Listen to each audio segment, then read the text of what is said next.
Awalnya, Jasmine Richardson adalah anak perempuan yang normal seperti anak-anak kebanyakan yang tinggal di Medicine Hat di Provinsi Alberta, Kanada. Perubahan mulai terjadi ketika dia naik kelas 6 tahun 2005. Tubuhnya semakin tinggi dan besar melebihi teman-temannya. Meski usianya baru 11 tahun, tapi dia sudah terlihat seperti gadis remaja berusia 16 tahun. Menurut psikolog Julia Graeber PhD dari University of Florida di situs American Psychological Association, bagi anak-anak yang mengalami pubertas lebih dini dari teman-teman seumurannya, transformasi akan terasa berat terutama untuk anak perempuan. Pada umumnya, anak-anak nggak mau terlihat berbeda dengan teman-temannya. Jadi perubahan hormon dan fisik saat puber ini bisa menimbulkan tekanan pada dirinya. Anak merasa minder, canggung, dan merasa berbeda dengan teman-temannya yang belum mengalami pubertas. Keadaan ini bisa meningkatkan resiko depresi, perilaku merusak, dan perilaku seks dini. Anak juga bisa cenderung bergaul dengan orang-orang lebih dewasa yang dapat menjerumuskannya ke perilaku negatif. Jasmine mulai meninggalkan boneka-boneka lucu dan cute yang pernah jadi kesukaannya. Dan dia mulai mengikuti kesukaan ibunya pada hal-hal yang bersifat New Age yang erat kaitannya dengan spiritualitas, mistik, dan alam semesta. Jasmine mulai tertarik pada Wicca atau kepercayaan tua nenek moyang sebelum masuknya agama, dan dia sangat menyukai simbol pentagram dan menempelkannya di dinding kamarnya. Di kelas 6 juga, Jasmine dan beberapa teman mulai ikut ngumpul-ngumpul dengan kelompok goth di kotanya. Kelompok goth ini biasanya penggemar musik rock goth dan heavy metal, selalu berpakaian serba hitam dengan rambut hitam dan makeup yang juga serba hitam. Umumnya yang jadi goth ini mereka-mereka yang menganggap dirinya berbeda dengan mayoritas masyarakat. Mereka menganggap diri sebagai kaum terpinggirkan alias kaum marginal. Nggak lama setelah ngumpul-ngumpul dengan kelompok goth, Jasmine dan teman-temannya mulai berpakaian serba hitam kemanapun mereka pergi, termasuk ke sekolah. Jasmine selalu memakai kalung choker hitam dan hoodie hitam dengan logo band heavy metal. Salah satu band favoritnya adalah The Misfits, band horror punk yang berlambang tengkorak. Murid-murid lain mulai menjauhi Jasmine dan teman-temannya karena penampilan mereka seram dengan makeup tebal dan gelap. Jasmine yang merasa makin terpinggirkan mulai aktif di dunia cyber. Dia memiliki akun di vampirefreaks.com, situs peminat goth dan musik industrial. Di profilnya, dia menggambarkan dirinya sebagai biseksual, suka darah, dan anatomi manusia. Di sini terlihat Jasmine mulai menegaskan kesukaannya pada hal-hal dark atau gelap dan sadis. Hal ini makin terlihat di akun miliknya di myspace.com. Dalam profil MySpace-nya, Jasmine menyebutkan pahlawannya adalah pembunuh berantai dan kanibal Amerika Jeffrey Dahmer dan penyanyi metal dan hard rock Marilyn Manson yang berteman dengan Anton LaVey, pendiri gereja setan di Amerika. Di kelas 7, Jasmine makin tampil berani. Roknya semakin pendek dan dia pakai aksesoris berupa rantai sampai-sampai dipanggil guru dan kena tegur. Tahun 2006 di usia 12 tahun, Jasmine dan teman-temannya nonton konser punk rock. Di sana dia bertemu dengan seorang cowok berusia 23 tahun bernama Jeremy Steinke. Jeremy menyebut dirinya adalah werewolf berusia 300 tahun. Dia selalu memakai kalung berbandul tabung kecil. Tabung kecil itu berisi darah, sebab darah adalah salah satu minuman favorit Jeremy. Sejak pertemuan pertama, hubungan mereka makin dekat. Akhirnya, cewek goth dan cowok werewolf itu pacaran.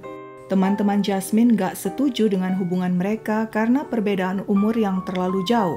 Jasmine 12 tahun sedangkan Jeremy 23 tahun, tapi Jasmine dan Jeremy jalan terus. Siapa sebenarnya Jeremy Steinke ini?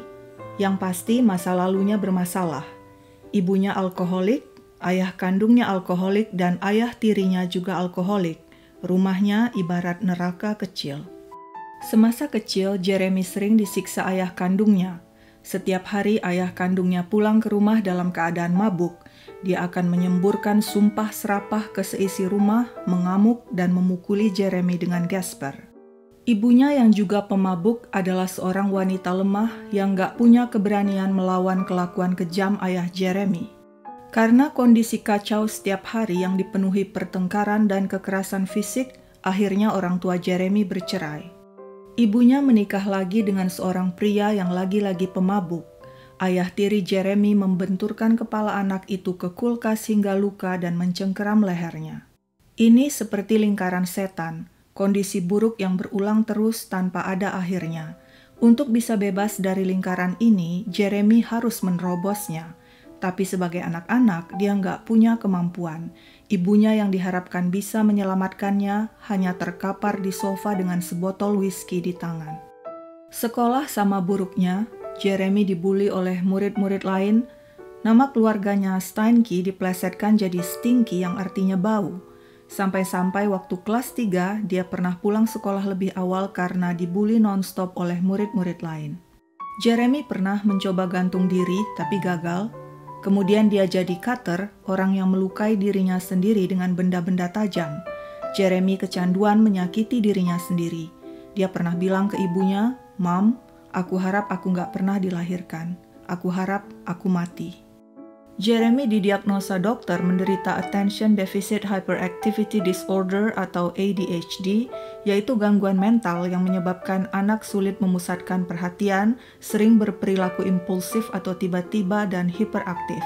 Penyebabnya antara lain, faktor genetik, sewaktu hamil si ibu merokok dan minum alkohol, anak terpapar racun dari lingkungan seperti timbal yang terkandung dalam cat rumah atau mainan, anak lahir dengan berat badan rendah, dan anak mengalami cedera otak. Untuk mengurangi kondisi hypernya, Jeremy memakai ganja tiap hari dan terbukti bisa membantu menenangkan dirinya. Sementara itu, hubungan cinta Jeremy dan Jasmine berjalan terus. Orang tua Jasmine gak tahu anak perempuannya pacaran dengan werewolf bangkotan berusia 300 tahun. Tapi lama-lama mereka melihat ada perubahan pada diri Jasmine. Selama ini, sebelum pacaran dengan Jeremy, menurut orang tuanya, sifat Jasmine normal-normal saja. Meski dia selalu berpakaian hitam dan bermakeup hitam, tapi sikapnya ke orang tuanya Mark dan Deborah Richardson dan ke Jacob, adiknya, selalu baik. Nilai-nilainya di sekolah juga baik. Tapi sekarang sifat Jasmine berubah. Di rumah dia makin gampang marah, murung, moody, dan mulai sering membantah. Orang tuanya jadi curiga dan mulai mencari tahu penyebabnya. Akhirnya ketahuan, dia pacaran dengan Jeremy Steinke, pemuda berusia 23 tahun. Orang tua Jasmine marah menganggap Jeremy berpengaruh buruk pada anak perempuan mereka. Lagi pula nggak pantas seorang anak punya hubungan cinta dengan pemuda yang jauh lebih tua darinya. Mereka memberikan ultimatum pada Jasmine, putuskan segera hubunganmu dengan Jeremy. Ketika orang tuanya menyita komputer dan ponselnya, Jasmine mengamuk. Terjadi pertengkaran hebat dengan orang tuanya, tapi dengan sembunyi-sembunyi Jasmine terus berhubungan dengan pacarnya, baik ketemu langsung atau lewat internet. Jeremy marah waktu tahu orang tua Jasmine melarang hubungan mereka. Jasmine merasa hidupnya menemui jalan buntu. Dia ingin selamanya bersama werewolf pujaannya. Hanya ada satu cara, dia harus menyingkirkan orang tuanya. Jasmine mulai merencanakan pembantaian. Dia mengirim email kepada Jeremy. "Aku punya rencana, berawal dengan aku membunuh mereka dan berakhir dengan aku hidup bersamamu." Jeremy membalas dengan persetujuan. "Aku suka rencanamu, tapi kita harus lebih kreatif dengan detail dan lain-lain." Dalam sebuah akun online-nya pada 3 April 2006, Jeremy menulis, "Aku ingin menggorok leher mereka. Mereka akan menyesali tindakan mereka. Darah adalah bayarannya." Sebenarnya Jasmine memberitahu teman-temannya tentang rencana pembunuhan ini, tapi teman-temannya menganggap dia cuma bercanda. Maklumlah, Jasmine sedang jengkel ke orang tuanya karena dilarang pacaran, begitu pikir mereka. Malam 22 April 2006, setelah menonton Natural Born Killers, film tentang sepasang kekasih yang melakukan pembunuhan berantai, Jeremy menenggak alkohol, mengkonsumsi ekstasi, kokain, dan ganja, lalu mendatangi rumah keluarga Richardson untuk melakukan sebuah tugas besar. Jeremy memakai pakaian hitam-hitam dengan wajah ditutupi masker hitam. Di tangannya sebilah pisau besar. Senario ini tentunya sudah disetujui Jasmine yang saat itu berada di lantai paling atas tempat kamar tidur berada. Jeremy masuk lewat basement, menuju lantai pertama. Debra, ibu Jasmine, memergokinya. Jeremy bertindak cepat dan menikam wanita itu 12 kali hingga menembus jantungnya. Mark, ayah Jasmine, mendengar keributan, segera turun ke bawah. Dia menyaksikan istrinya terkapar di lantai berlumuran darah. Dia menyerang Jeremy dengan obeng. Terjadi perkelahian antar keduanya, tapi Jeremy lebih kuat dan berhasil menikamnya 24 kali, termasuk 9 kali di punggung. Sebelum mati, Mark bertanya, "Kenapa kau membunuh keluargaku?" Jeremy menjawab, "Ini semuanya keinginan anak perempuanmu." Ketika Jeremy di lantai bawah menghabisi kedua orang tuanya, Jasmine di lantai atas mengendap-endap masuk ke kamar adiknya Jacob yang berusia 8 tahun. Jacob juga harus dihabisi karena Jasmine yakin tanpa kedua orang tuanya Jacob gak akan mungkin bisa hidup sendiri. Sebelum Jasmine menghabisi adiknya, Jacob sempat memohon, "Aku takut, Kak. Aku terlalu muda untuk mati." Tapi Jasmine gak peduli dan gak kasihan dengan darah dagingnya sendiri. Dia mengayunkan pisau dan menikam Jacob 5 kali sebelum akhirnya menggorok leher adiknya itu. Pembantaian pun selesai. Kedua pembunuh puas. Jeremy bergegas pulang ke rumahnya, mandi dan membuang pakaiannya yang berlumuran darah. Keesokan pagi 23 April 2006, Jasmine dengan mengantongi kartu kredit dan kartu ATM orang tuanya berangkat dengan taksi ke rumah Jeremy, meninggalkan jasad keluarganya.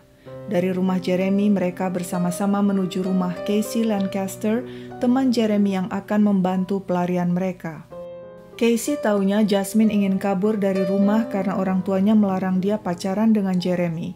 Casey nggak tahu cewek goth dan cowok werewolf itu telah melakukan pembunuhan brutal. Sementara itu di tanggal yang sama yaitu 23 April 2006 sekitar jam 1 siang, seorang anak tetangga yang adalah teman Jacob mendatangi rumah keluarga Richardson. Dia ingin bermain dengan Jacob si anak bungsu. Dia bel pintu berkali-kali, dia panggil Jacob berulang-ulang, nggak ada jawaban. Penasaran, si anak lalu mengintip lewat jendela. Dia melihat ada orang terkapar di lantai berlumuran darah. Anak itu segera berlari ke rumah dan melapor pada ibunya. Ibunya yang panik segera mengecek tetangganya itu. Benar saja, dari balik jendela dia menyaksikan pemandangan mengerikan. Polisi dihubungi. Rumah keluarga Richardson segera diamankan dengan garis kuning polisi. Mereka menemukan 3 jasad dibunuh dengan cara brutal, ayah, ibu, dan anak bungsu mereka. Tapi kemana anak sulung mereka yang bernama Jasmine Richardson? Wah, jangan-jangan si pembunuh telah menculik anak itu. Polisi segera mengumumkan anak hilang dan mengerahkan pencarian Jasmine. Tapi semuanya berubah ketika polisi memeriksa loker Jasmine di sekolah. Di sana mereka menemukan catatan-catatan Jasmine tentang rencana pembunuhan keluarganya. Sekarang polisi memburu Jasmine bukan karena dia dianggap anak hilang, tapi dia dianggap tersangka utama pembunuhan. Polisi akhirnya menemukan mereka di kota Leader di provinsi Saskatchewan, hampir 2 jam dari kota tempat tinggal Jasmine. Jasmine dan Jeremy digiring ke kantor polisi. Semua bukti mengarah kepada mereka, termasuk email berisi rencana pembunuhan dan saksi teman-teman mereka yang mengatakan mereka sudah merencanakan pembunuhan itu. Selagi Jasmine dan Jeremy berada dalam tahanan untuk menunggu sidang digelar, mereka surat-suratan. Isinya antara lain janji mereka untuk menikah suatu saat nanti.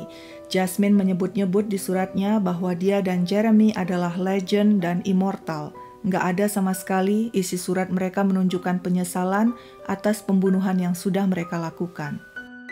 Sidang digelar bulan Juni 2007 dan berlangsung sebulan. Jasmine hanya dijatuhi hukuman 10 tahun penjara karena dia terhitung di bawah umur, yaitu berusia di bawah 14 tahun. Untuk anak di bawah umur, apapun kejahatannya di Kanada, hukumannya nggak boleh melebihi 10 tahun penjara. Jasmine merupakan terpidana termuda di Kanada yang dijatuhi hukuman atas 3 pembunuhan berencana. Sedangkan Jeremy Steinke, si werewolf berusia 300 tahun, dijatuhi hukuman seumur hidup dan bisa mengajukan bebas bersyarat setelah 25 tahun menjalani hukuman. Di penjara, Jeremy ganti nama menjadi Jackson May. Dibandingkan Jeremy, hukuman Jasmine ringan banget karena sebagian dihabiskan di rumah sakit jiwa tempat dia menjalani rehabilitasi mental. Pada tahun-tahun akhir masa penahanannya, Jasmine malah diperbolehkan ikut kuliah di Mount Royal University. Sekarang Jasmine sudah bebas, tepatnya tahun 2016 lalu di usia 23 tahun. Dia tinggal di sebuah kota di Provinsi Alberta dan diizinkan memakai identitas baru agar bisa leluasa bergerak di tengah masyarakat. Ada sebuah diskusi di Reddit tentang bebasnya Jasmine Richardson ini. Sebuah komentar sinis mengatakan, kalau mau melakukan kejahatan besar di Kanada, lakukan sebelum usia 14, jadi hukumannya ringan dan bisa bebas dengan cepat. Nah lo, gimana tuh? Sampai jumpa di cerita lain.